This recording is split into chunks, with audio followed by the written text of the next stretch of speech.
Init na init? Sa Ilocos Norte, you can beat the heat.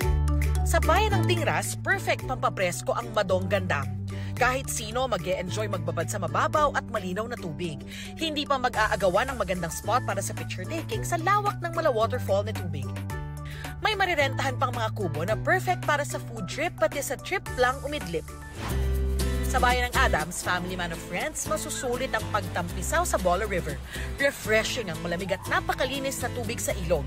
Mababaw lang din ito kaya kid-friendly. At kung feeling adventurous, pwedeng mag-cliff diving. Kapag nagutom, pwede ring mag-picnic sa mga marirentahang kubo. Sa bayan ng Burgos, kahit hindi magpatangay sa agos, refreshing na sa mata ang picture-perfect vista ng West Philippine Sea mula sa pamosong lighthouse o parola sa Cape Bohiador. Nasa tuktok ito ng Borol, pero kung takot sa heights, pwede ring bumaba at tumambay sa rock formation sa tabing dagat. Kahit tirik ang araw, refreshing pa rin dahil mahangin. Pwede pang magtampisaw sa tubig sa pagitan ng naglalakihang mga bato. Kung di naman feel mag-swimming, pwedeng mag-chill lang sa mga kubo. Walang entrance fee pero bawal magkalat ng basura para mapanatili ang kalinisan.